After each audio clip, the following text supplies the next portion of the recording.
The Silent Woods. It was a bright morning when a group of 5 friends decided to go on a camping trip. They were eager for an adventure and wanted to explore a forest they had heard rumors about. This forest, called the Silent Woods by locals, was known for its eerie reputation. People whispered stories about strange disappearances and unsettling events, but the friends brushed it off as just spooky tales meant to scare people. To them, it was all part of the fun. The group consisted of Mia, the brave leader of the group, Jake, her outgoing and curious best friend, Sarah, the quiet but observant one, Tom, who loved telling jokes to lighten the mood, and Lily, who always carried her sketchbook to capture nature's beauty. They packed their camping gear, food, and flashlights, excited for what lay ahead. As they entered the forest, the first thing they noticed was how quiet it was. There were no birds chirping, no rustling leaves from small animals, just an unnatural stillness. It felt as though the forest was holding its breath. At first, they laughed it off, joking about how the forest was living up to its name. The deeper they went, the darker it became. Even though it was still daytime, the tall trees blocked most of the sunlight, casting long shadows on the forest floor. Moss covered the trunks, and strange mushrooms grew in clusters. Lily stopped every now and then to sketch the fascinating plants, while Jake used his phone to take pictures, promising to post them later with funny captions. By evening, they found a clearing to set up camp.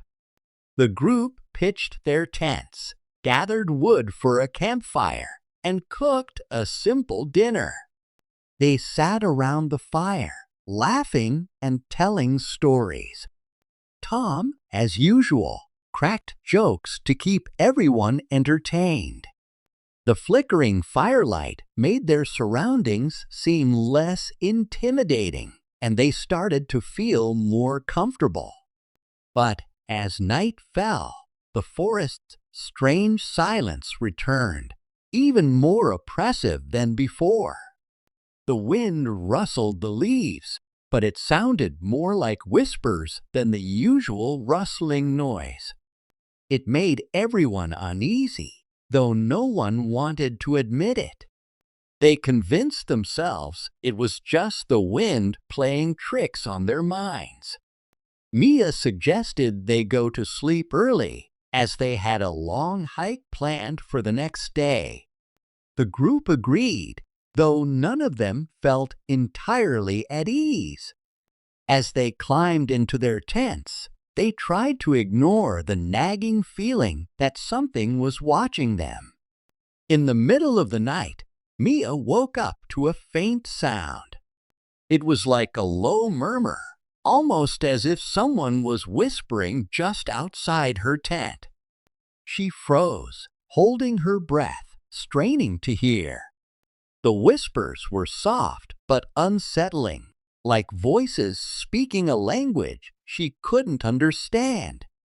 Gathering her courage, she unzipped her tent slightly and peeked outside. The campfire had burned down to glowing embers, and the forest was cloaked in shadows. There was no one there. She lay back down, telling herself it was just her imagination. But sleep didn't come easily. The whispers lingered in her ears, fading in and out until morning finally arrived. Over breakfast, Mia asked if anyone else had heard anything strange during the night.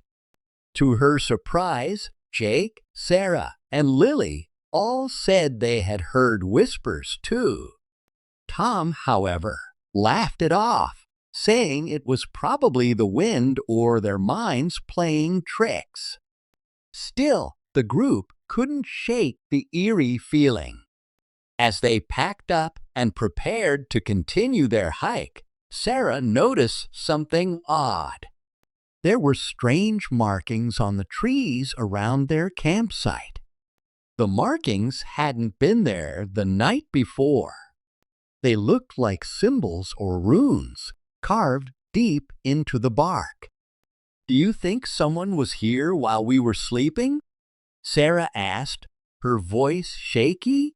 Jake examined the carvings closely. "These don't look like something people would just randomly make," he said. "It's almost like they mean something." Mia frowned. "Let's just keep moving. The sooner we're out of here, the better."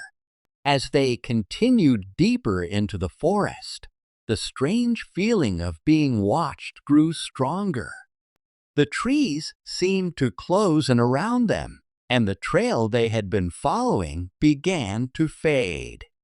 Despite their efforts to stay calm, the group started to argue about which way to go. "The map says we should head east," Mia said, trying to stay composed. "But we've been heading east for hours, and it feels like we're going in circles," Jake argued. Lily pointed to a tree they had passed earlier. "I'm sure I've seen that tree before.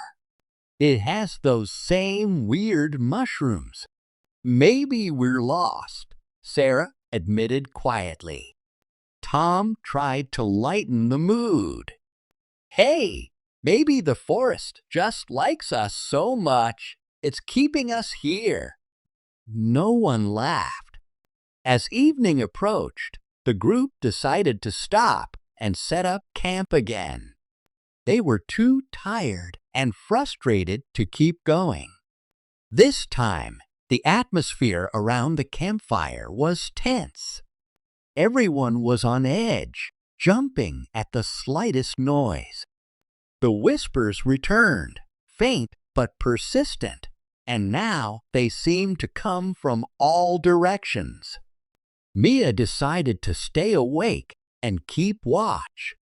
She sat by the dying fire, her flashlight in hand, scanning the darkness. Hours passed, and nothing happened. Just as she was beginning to relax, she saw something move out of the corner of her eye. She turned her flashlight toward it, but there was nothing there.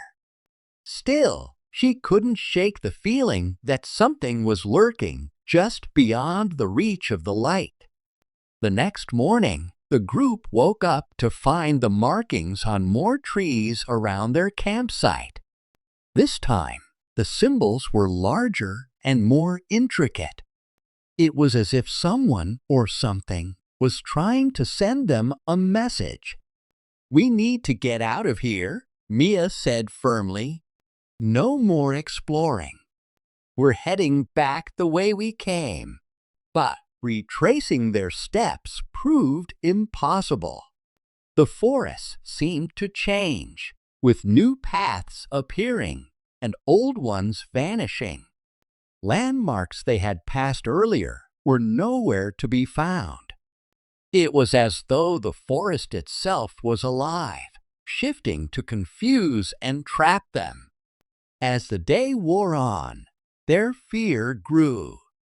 The whispers became louder, almost like voices calling their names. Shadows moved where there shouldn't have been any movement. The air grew colder, and an unshakable sense of dread settled over the group. By the third night, they were completely lost. Their food supplies were running low, and exhaustion had taken its toll. The group's mood turned desperate. Arguments broke out over what to do next, and trust began to crumble. Mia tried to keep everyone together, but even she was starting to lose hope. That night, the whispers turned into low, guttural growls. The forest seemed alive with unseen creatures, and the group huddled together, too afraid to sleep. In the darkness, Sarah pointed to the edge of their campsite. "Do you see that?" she whispered. The others followed her gaze and saw faint, glowing eyes staring back at them from the shadows. They froze, their breaths caught in their throats. The eyes vanished as quickly as they had appeared, but the fear lingered. The next morning, they decided to keep moving, hoping to find a way out. But the forest's maze-like nature only grew worse. Jake tripped over a root and injured his ankle, slowing them down even more. They tried to stay positive, but the weight of the situation was crushing. Lily, who had been quiet for most of the trip, finally spoke up. "I've been drawing the symbols we've seen. They're starting to make sense to me. I think they're warnings." "Warnings about what?" Tom asked nervously. "I don't know," she admitted, "but it's like the forest doesn't want us here." Days blurred together as they wandered aimlessly. The group grew weaker, both physically and mentally. The whispers never stopped, and the shadows seemed to close in tighter with each passing day. They began to feel like they were being hunted, though by what, they couldn't say. Mia tried to keep everyone's spirits up, but it was hard when she was just as scared. She couldn't shake the feeling that the forest was alive, watching and waiting for the right moment to strike. One by one, the friends started to lose hope. Jake's injury worsened, and Sarah became withdrawn, barely speaking. Tom stopped making jokes, and Lily spent hours staring at her drawings, trying to decipher their meaning. On what felt like their final night, the group sat in silence around the campfire. They didn't have the energy to talk.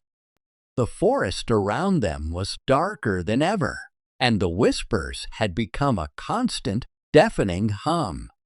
Suddenly, the fire flickered and went out, plunging them into complete darkness. Panic set in as they fumbled with their flashlights. When the lights came on, they saw the glowing eyes again, closer this time. Mia grabbed her friends and shouted, "Run!" They bolted into the forest, not caring which direction they went, just desperate to escape. The whispers turned into screams, and the ground beneath their feet felt unstable, as if the forest itself was trying to swallow them. Eventually, they stumbled into a clearing bathed in faint moonlight. It was the first open space they had seen in days. They collapsed to the ground, exhausted and terrified. For the first time, the whispers stopped, and the forest was silent once more. But the silence wasn't comforting. It was heavy, like the calm before a storm. The group huddled together, too afraid to move. They didn't know what the forest wanted from them, but they knew one thing for certain: they weren't alone. As dawn broke, they realized the clearing was surrounded by the same strange symbols they had seen before. This time, the symbols seemed to glow faintly, as if alive.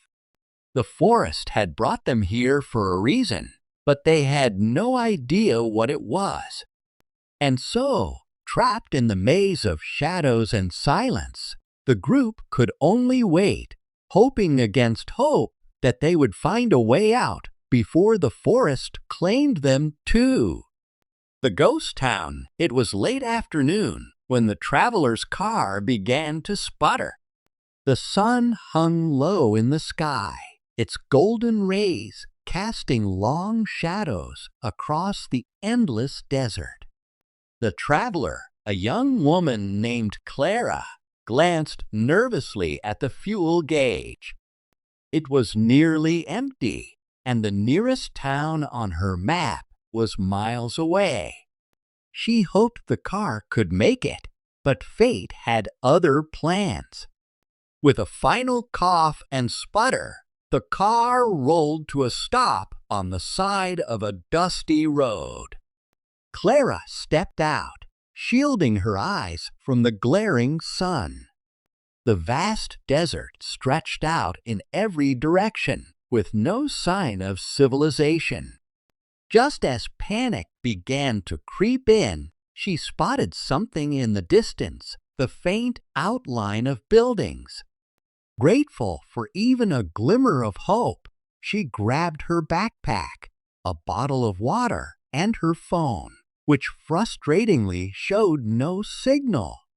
Determined, she started walking toward the mysterious town.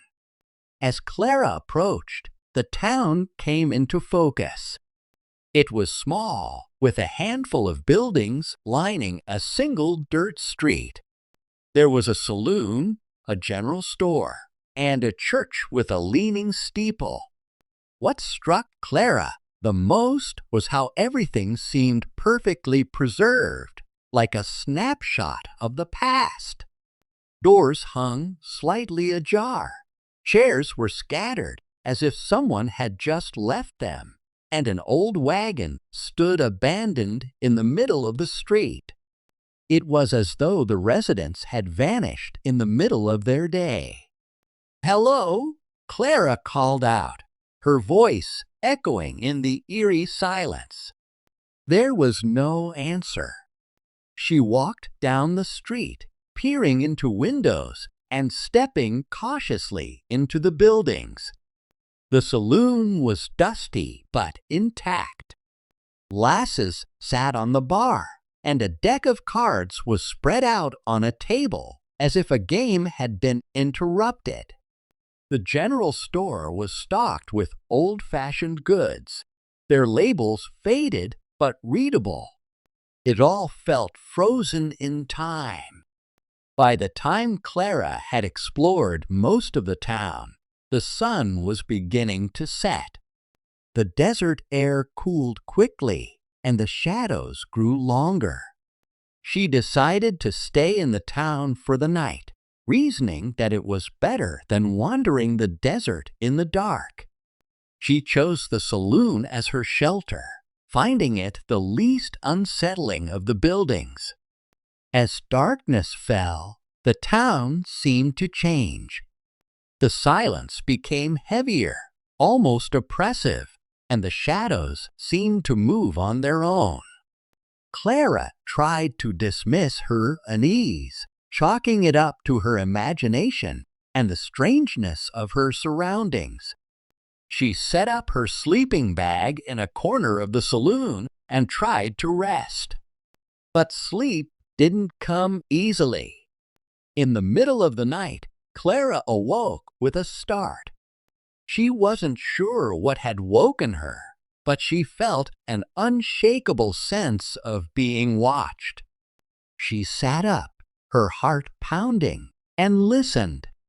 The saloon was silent, except for the occasional creak of the wooden floorboards. Then she heard it, a faint sound, like footsteps outside. She froze, straining her ears. The footsteps grew louder, then stopped just outside the saloon door. "Hello?" she called out, her voice trembling. There was no reply. Gathering her courage, Clara grabbed her flashlight and crept toward the door. She swung it open, shining the light into the street. It was empty. The town was as still as ever. Shivering, she closed the door and returned to her sleeping bag, though sleep was out of the question now. The next morning, Clara decided she couldn't stay in the town any longer. She needed to find help. But as she prepared to leave, she noticed something strange. The footprints in the dusty street, they hadn't been there the day before. They were fresh, leading from one building to another. Unease prickled at her skin, but she pushed it aside. Maybe someone else was here, someone who could help her. Following the footprints, Clara found herself at the entrance of the church. The door creaked as she pushed it open, revealing a dim interior. Pews lined the room, and a large cross hung on the wall behind the altar. Everything seemed ordinary at first glance, but then she noticed something odd. A single candle burned on the altar, its flame flickering despite the still air. Next to it lay an open book, its pages blank, except for a single word scrawled in the center: "Stay." Clara's heart raced as she stared at the word. Who had written it? And what did it mean? She backed away, her mind racing with questions. Just as she turned to leave, she heard a whisper. It was soft, almost inaudible, but it was there. "Don't go," it said. Clara bolted out of the church, her pulse pounding in her ears. She ran back to the saloon, grabbing her backpack and water bottle. She had to leave no matter what. The town was wrong, and she couldn't ignore it any longer. As she hurried down the street, the air seemed to grow heavier. The sunlight dimmed, as if a cloud had passed over, though the sky was clear. Clara felt an overwhelming urge to look back, but she forced herself to keep moving. The edge of the town was just ahead. She could see the open desert beyond, a path to freedom. But then she heard it again. Footsteps. This time, they were behind her, steady and deliberate. Clara broke into a sprint, her breath ragged as she ran. The footsteps quickened, matching her pace. She didn't dare look back.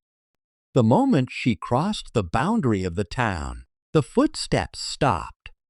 She turned around, gasping for air, but there was no one there. The town stood silent, as if nothing had happened. Clara didn't stop running until she was far from the town, the buildings barely visible in the distance. She collapsed to her knees, her body trembling with exhaustion and fear. She didn't know what she had just experienced, but one thing was certain. She would never forget the ghost town and its chilling secrets. Days later, when Clara finally found help and returned to civilization, she tried to tell her story. Some people believed her, fascinated by the tale of the mysterious town.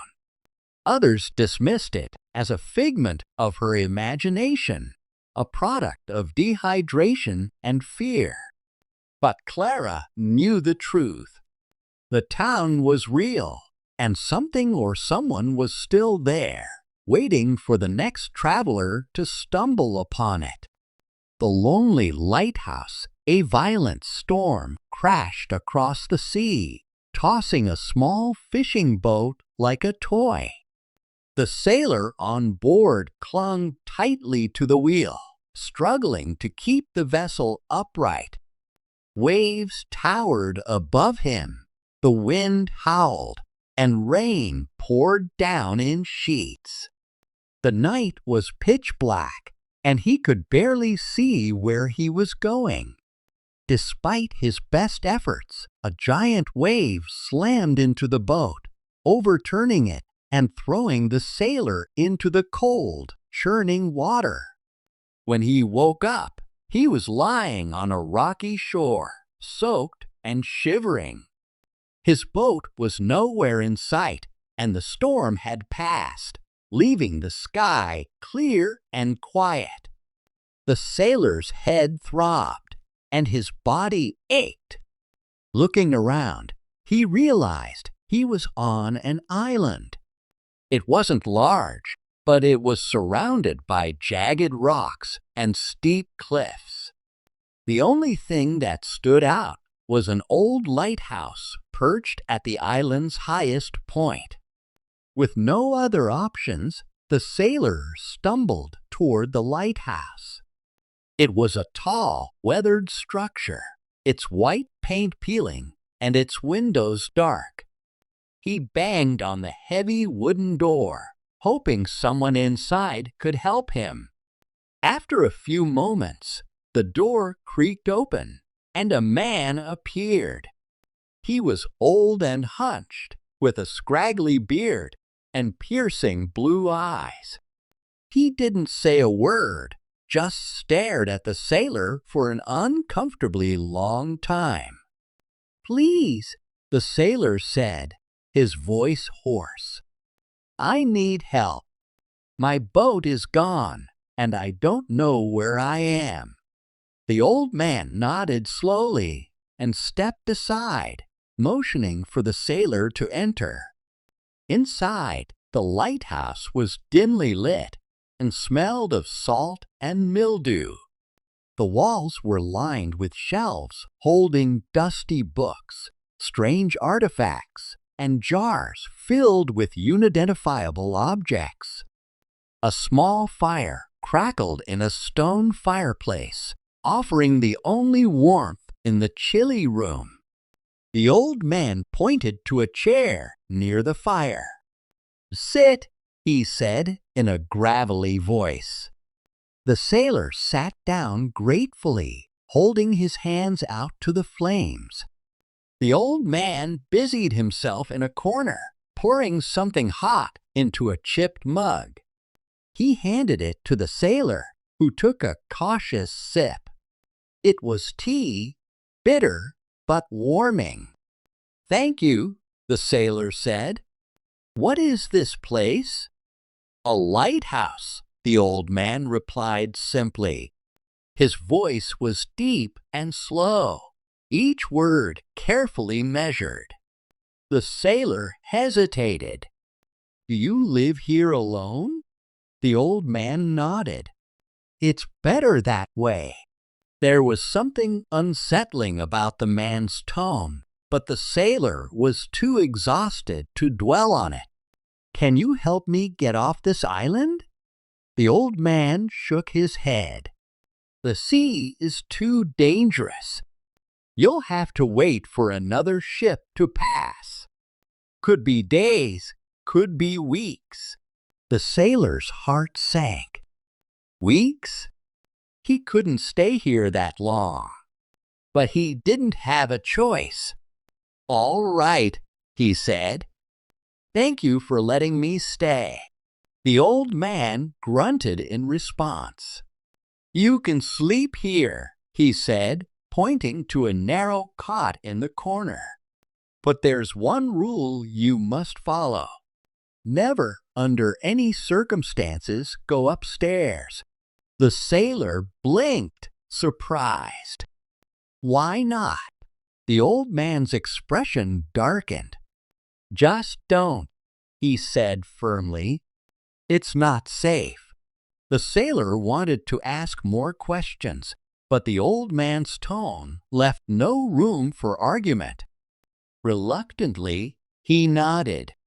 "All right, I won't." For the next few days, the sailor tried to make himself useful.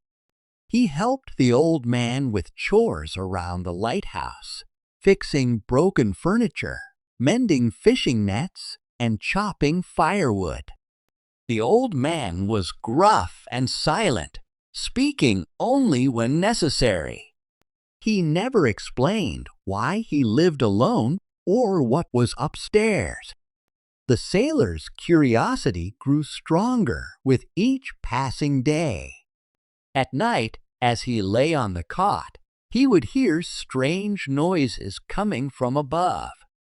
It sounded like footsteps, but heavier, slower, and uneven. Sometimes there were faint whispers, too soft to make out the words. The sailor told himself it was just the wind or his imagination, but he couldn't shake the feeling that something was wrong. One evening, while the old man was outside checking the storm lantern, the sailor decided to investigate. He knew he shouldn't, but the mystery was eating away at him.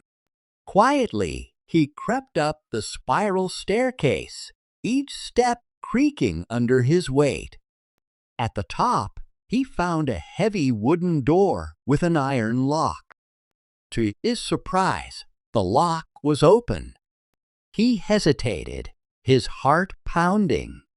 Then, gathering his courage, he pushed the door open.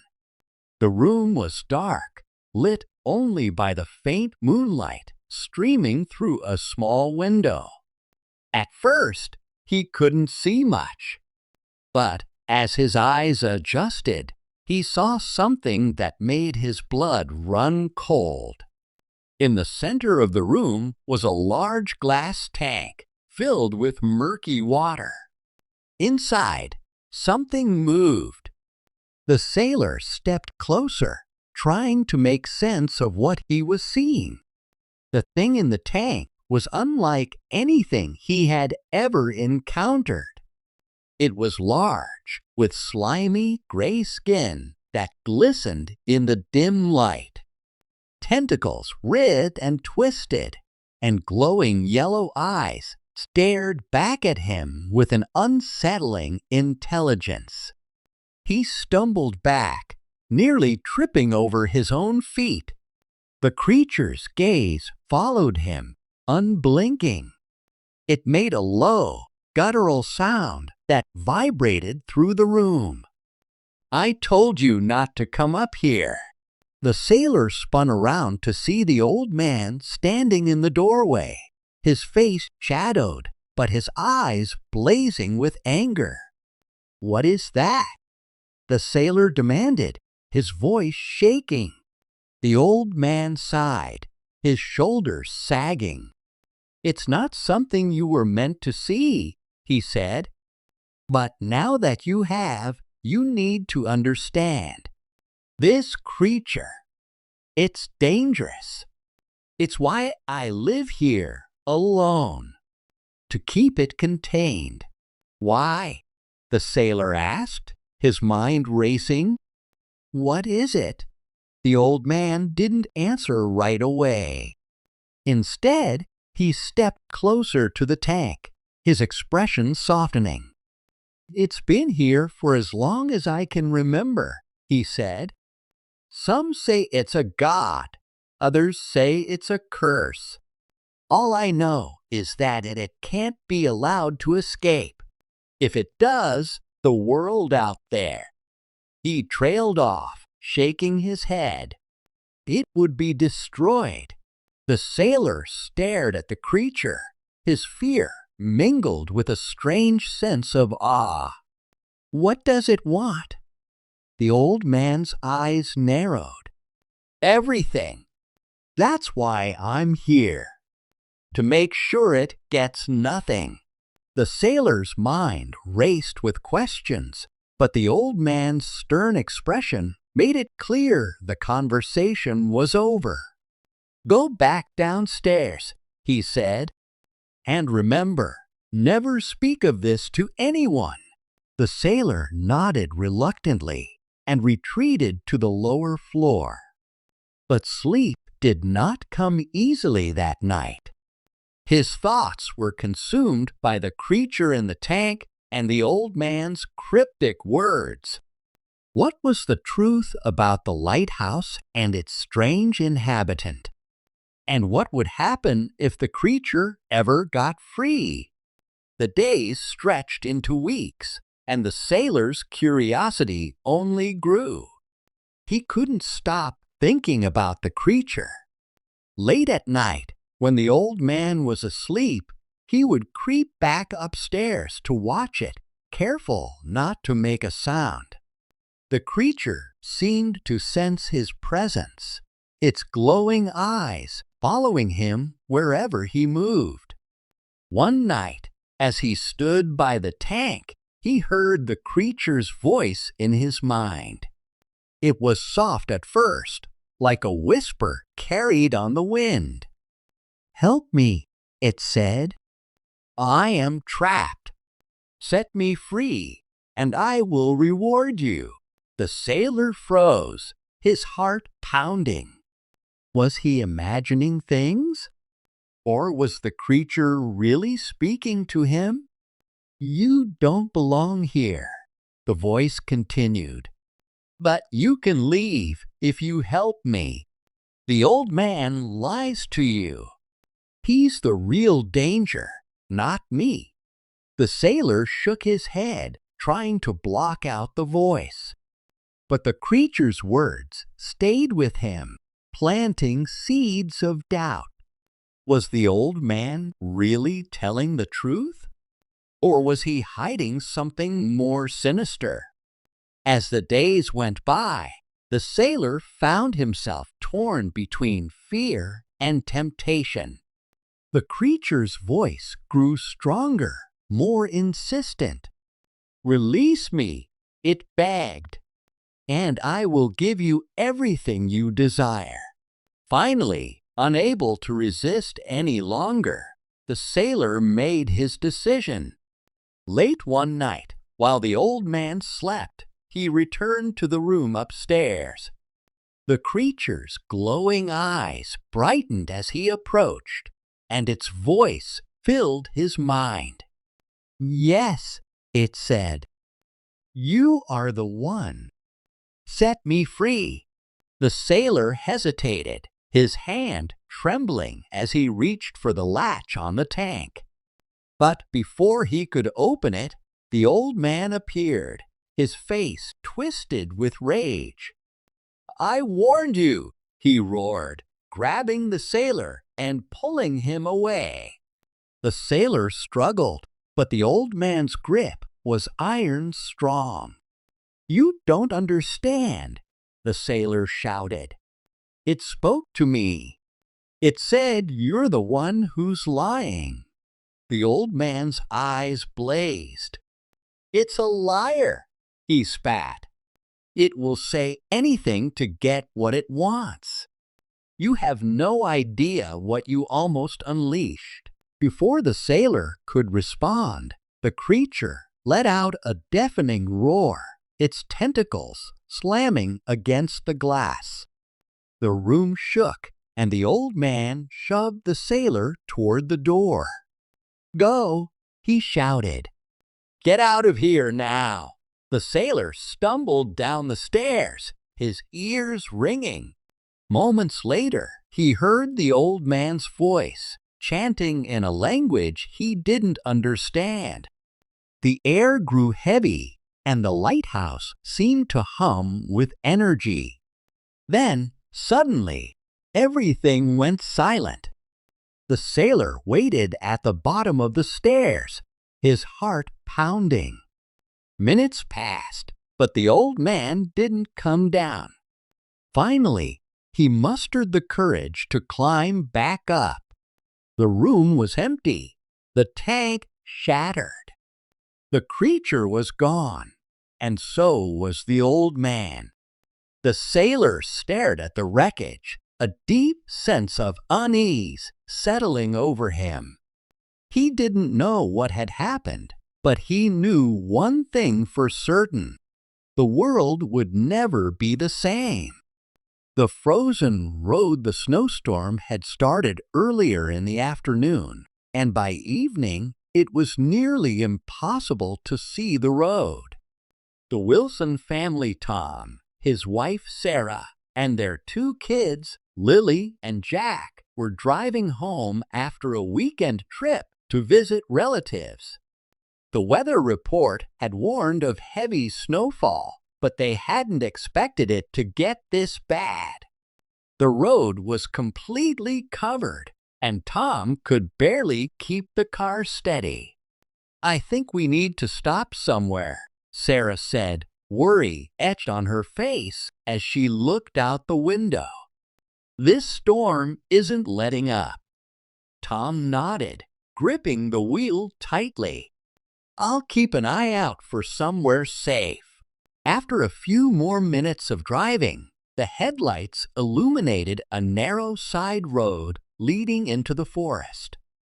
A wooden sign, barely visible under the snow, read Oak Hollow Lodge. It looked old and worn, but it was their only option. "Should we try it?"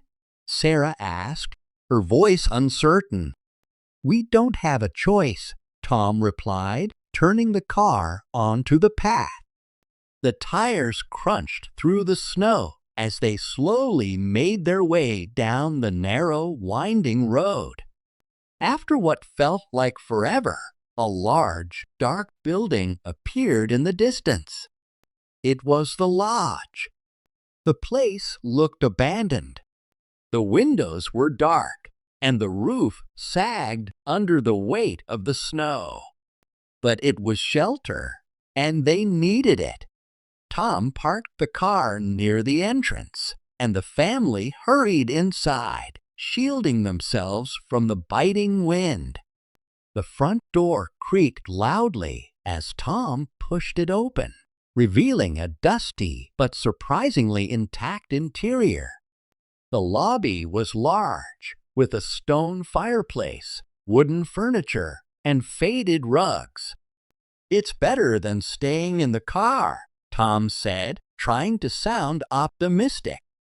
"Do you think anyone still owns this place?" Lily asked, her voice echoing in the empty space. "If they do, I'm sure they'll understand why we're here," Sarah said, brushing snow off her coat.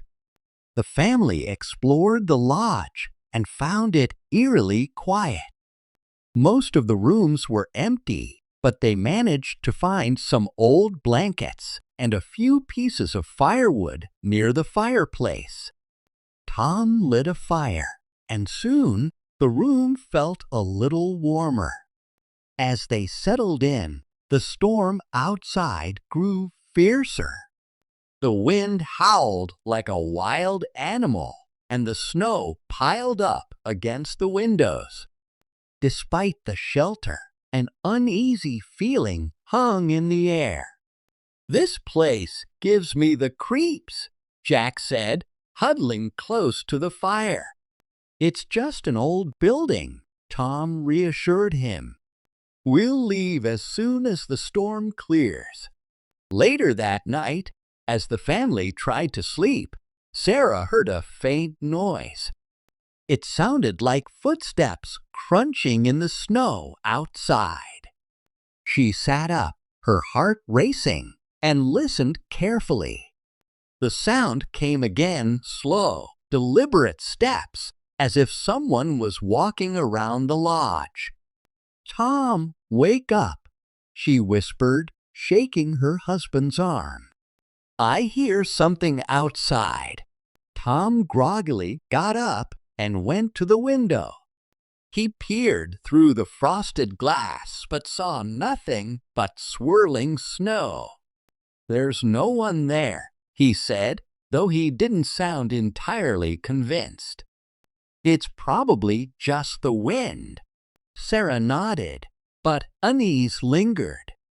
She lay back down, listening for any other sounds. Eventually, she drifted off to sleep. The next morning, the storm hadn't let up. The world outside was a sea of white, and the car was buried under a thick layer of snow. While Tom and Sarah discussed their next steps, Lily and Jack played near the window. "Mom, Dad, look at this!" Lily suddenly called. The forgotten Bunker two friends, Jack and Emily, loved adventures. They spent most of their free time exploring places others ignored. One day, they decided to explore a vast desert near their town. They packed water, food, flashlights, and a map, excited for whatever mysteries they might find. The desert stretched endlessly before them, with golden sand dunes rolling like waves in every direction. As they walked under the hot sun, they talked about legends of the area, stories of hidden treasures, old military bases, and strange disappearances. Emily laughed at the wild tales, but Jack couldn't help wondering if some of them might be true. After hours of walking, they spotted something unusual. Half buried in the sand was a rusty metal hatch, almost camouflaged by the desert. Jack ran over and brushed away the sand, revealing a heavy door with a large wheel in the center. It looked like the entrance to an underground bunker. "Do you think it's safe?" Emily asked, eyeing the hatch cautiously. "Only one way to find out," Jack replied with a grin. He turned the wheel with all his strength, and after a few creaks and groans, the hatch opened. A gust of cool, stale air rushed out, carrying a faint metallic smell. Inside, a narrow staircase led down into darkness. Jack turned on his flashlight, and Emily followed suit. They descended carefully, their footsteps echoing in the quiet. At the bottom, they found a large room filled with dusty shelves, old crates, and metal cabinets. The air was cold and heavy, as if the bunker hadn't been opened in decades. "This place is amazing," Jack whispered, shining his light around. The shelves were lined with cans of food, medical kits, and tools. Some of the crates were marked with faded symbols and numbers, suggesting they belonged to a military or government project. Emily picked up a notebook from one of the tables. Its pages were filled with handwritten notes, diagrams, and strange symbols. "What is all this?" she muttered, flipping through the pages. The notes seemed to describe experiments and warnings, but the handwriting was hard to read. "Maybe this place was part of some secret project," Jack said, opening a crate and pulling out a gas mask. "It's like something out of a movie." As they explored further, they found a heavy metal door at the end of a hallway. It was locked, with a thick chain and padlock securing it shut. On the wall beside the door, someone had painted the words, "Do not open," bold red letters. The warning made Emily uneasy. "We should leave it alone," she said firmly. But Jack was curious. He found a crowbar among the tools and started prying at the chain. "Come on, Emily. Don't you want to know what's behind it?" "Not really," she replied, stepping back. "That sign doesn't look like it's joking." Despite her protests, Jack managed to break the padlock.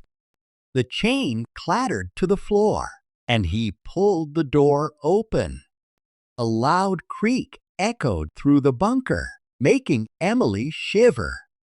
Beyond the door was a dark, narrow corridor leading to another room. Jack stepped inside, his flashlight cutting through the darkness.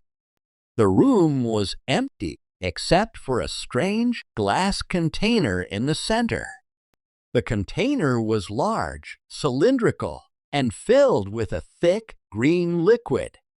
Inside it floated something unrecognizable, a shadowy shape that looked almost human, but not quite.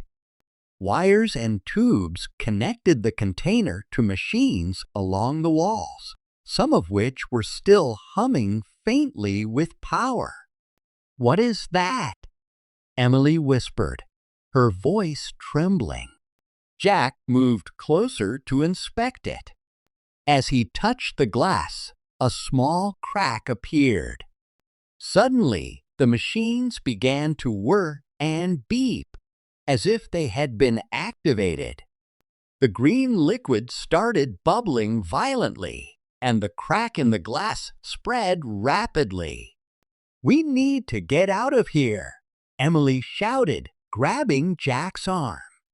Before they could run, the glass shattered, spilling the liquid across the floor. The creature inside fell to the ground with a wet thud. For a moment, it didn't move, and Jack hoped it was dead. But then it twitched. Its limbs stretched unnaturally, and it let out a guttural, inhuman sound. The creature's eyes glowed faintly in the dark as it rose to its feet. It was taller than any person, with long, thin arms and claw-like hands. Its skin was pale and translucent, revealing dark veins underneath. Emily froze in terror, but Jack grabbed her hand and pulled her toward the exit. "Run!" he shouted. They sprinted up the stairs, their hearts pounding. The creature let out a piercing shriek and started chasing them, its footsteps heavy and fast. Jack and Emily barely made it out of the bunker before slamming the hatch shut behind them. Jack grabbed a nearby rock and jammed it against the wheel, hoping it would hold. For a moment, everything was silent except for their ragged breathing. Then they heard scratching from below. The creature was trying to force its way out. "What do we do?" Emily asked, panic in her voice. "We need to warn someone," Jack said. "The town. The authorities. Someone has to know about this." They hurried back to their car, constantly looking over their shoulders. As they drove away, they saw the desert landscape in a new light. It wasn't just an empty, peaceful place anymore.